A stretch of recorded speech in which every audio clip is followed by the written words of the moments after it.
Hello beautiful soul! Welcome back to my channel. This is my channel, Ame from Japan. Sagittarius Kabayan, this reading is for you. Anong pwede nating expectin mo this new moon? Itong pagpasok ng new moon in Taurus, May 2024. Let me see, para po kayo Sagittarius. Maraming salamat po na sa mga subscriber nyo, subscriber, cross-watcher, sa mga bagong pasok dyan. Welcome na welcome kayo sa bahay ni Ate Ai May. Maraming salamat din sa nakataba na puso nyo mga comments na lahat kayo is resonate. Skip comment lang mga kabayan, ang inyong energy is naiwan dyan. Pati pangalan nyo, binabasa ko, makuha ko lang yung energy, makarelate lang kayo sa ating reading. Maraming salamat din sa mga nagpa-personal reading. Kung gusto nyo, na energy nyo lang, no, ang gusto nyo magka-personal reading at energy nyo lang, ang gusto nyo makuha natin, nasa baba po ng video na to, how to contact me. This is a general reading, Sagittarius. Kuhanin mo lang nga sa iyo. At itapon ang hindi naman para sa iyo. Maaaring nangyari, o mangyayari pa lang. Alam niyo naman na palagi ko sinasabi, no? Use your own intuition. Lawakan ng isipan. Okay, Sagittarius. Ano dapat natin expectin? Wow! The four-leaf clover, the great good fortune. Okay? Unang-una pa lang. Yun na, di ba? Talagang wow, it's lucky. The casket, and someone's going out of your life or at the end of a situation.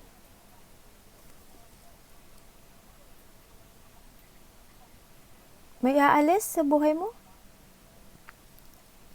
Someone's going out of your life or at the end of a situation. O kaya matatapos na yung mga hirap sa buhay mo. Okay? We have the key. Successful outcome to your problem. Wow! O nga no? Ang ganda ng iyong new moon na.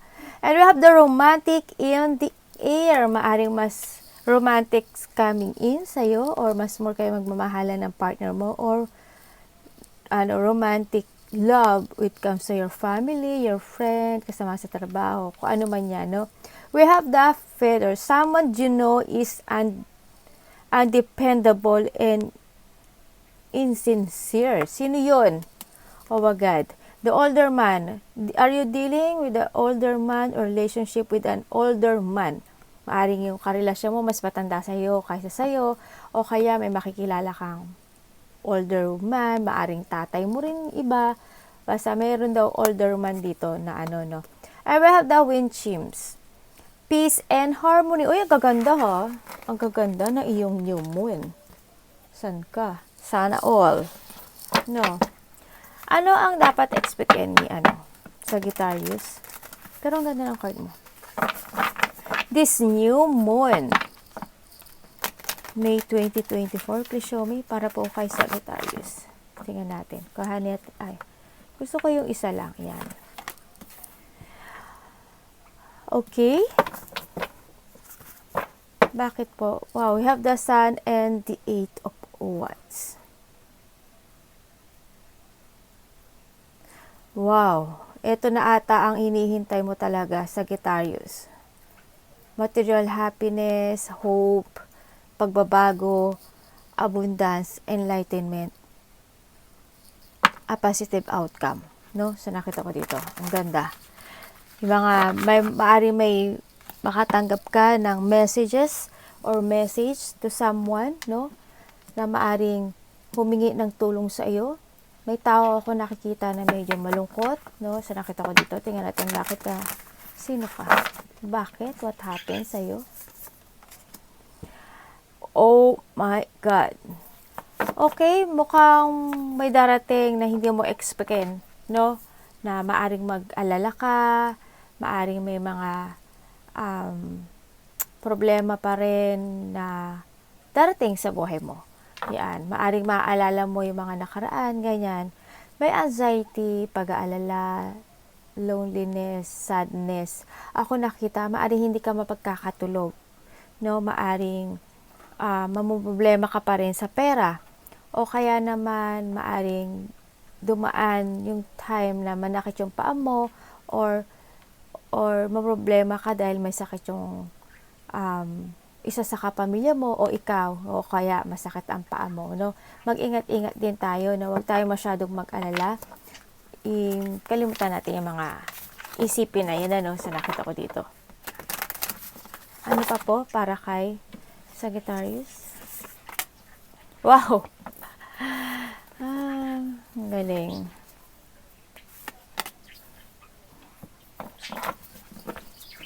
Oh my God! Okay, baka nagwo-worry kayo sa pera, sa kaperahan o financial problem. Eto na, may papasok na pera dito sa inyo, no? And baka iba dito mag-uumpisa ng new work o may inuumpisahan na kayong work man yan, business man yan, as in, a new beginning of an abundance. Abundance, prosperity, it will secure your life, no? Within a month, 1 month man yan. Eto na, may mga papasok na pera sa'yo, no? Matagal mo na itong minamanifest, no? Iba dito trabaho. Baka iba dito is may business. Magkakaroon ng mga iba dito siguro franchising, enterprises, or mga pagkakakitaan, no? Sa nakita ko dito.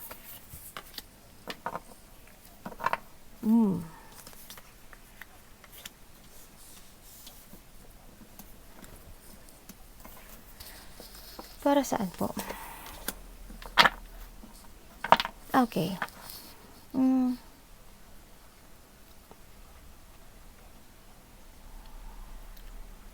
You are now in a new horizon, no? Kasi in the past, ang daming hirap at sakit na naranasan mo.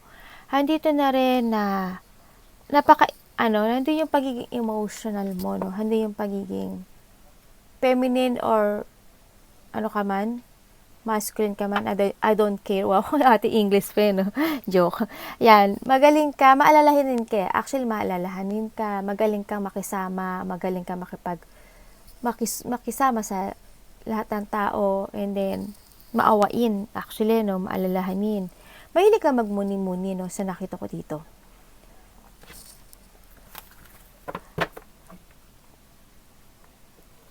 Ano ba dapat ko malaman kay Sagittarius? This new moon. Ano dapat niya expectin?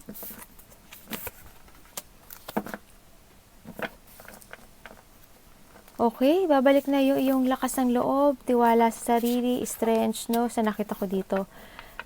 Oh.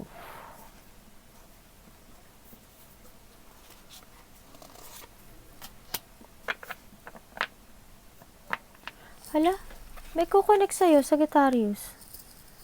Maaring dating kakilala. Maaring dati mong lovers. Maaring malapit sa puso mo, no? May kukonek sa'yo, may gusto makipag-union sa'yo, or baka bigla tong mag-ano sa'yo, no? Baka ito yung sinasabi ko na baka may mag-message sa'yo, no? Maaring ka mag-anak mo, ganyan. Maaring anak mo, no? O kaya may namimiss ka in the past sa nakita ko dito. Na kakilala mo, baka karelasyon mo, kapamilya mo. Yan nakita ko dito. No, may gustong taong kumunik sa'yo eh. Gusto niya ng open communication sa'yo, sa iba na nakikita ko dito. Kung kayo is mag-partner or dati mo karelasyon to, ito yung nakita ko na parang gusto niya ng connection sa'yo. Tingnan natin. Pero nakalipas na to eh. May laba akong nakikita dito. Baka sa iba, siguro meron kayong past nakakilala man yan o ano, baka biglang mang-message sa inyo, no? Sino man to sa buhay nyo, baka makareceive kayo ng message.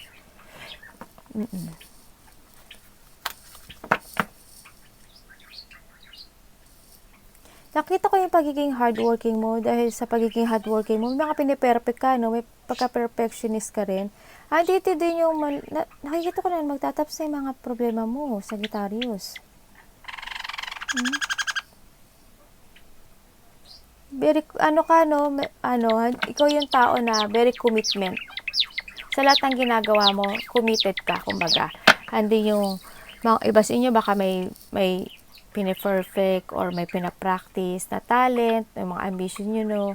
Nakikita ko yung determination nyo, Hindi ko alam kung may dinidevelop kayo na bagong skills o may pinapractice, may piniperfect something ganun. Ako nakikita sa inyo. May minamaster ba kayo? Okay, babalik na talaga ang iyong dating ikaw, no? Andun na yung nakikita ko na sa'yo na mas nagpo-focus ka na rin sa sarili mo. Andun na rin na nakikita ko na maraming, dahil sa pagbalik ng energy mo, no? Maraming tao ang maa-attract sa iyo. No, ang nakikita ko dito. Babalik na yung kasi yung charisma mo eh.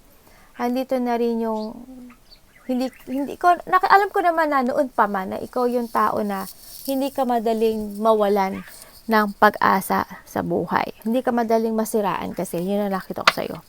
Babalik na yung ano mo talaga, strength mo sa buhay mo. Ano pa dapat niya expectin?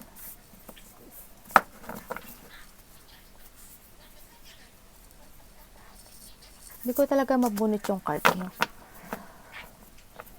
Wow, you are looking to a future. 'Di ba? Kita ko dito, andito na yung ano no, nakatingin ka na sa in the future kasi nilib behind mo na ang lahat ng hirap yan. Nakikita ko is makaranas ka ng pagod, no? I don't know kung pagod ka na sa life mo, pero nakita ko na look to the future ka na, no, dito. Ayan, galing, oh. We have the Queen and the King of Cups. Yung ano mo, soulmate kayo. Kung sino yung partner mo, soulmate kayo. Ano no? Soulmate mo siya. Bakit nandyan yan?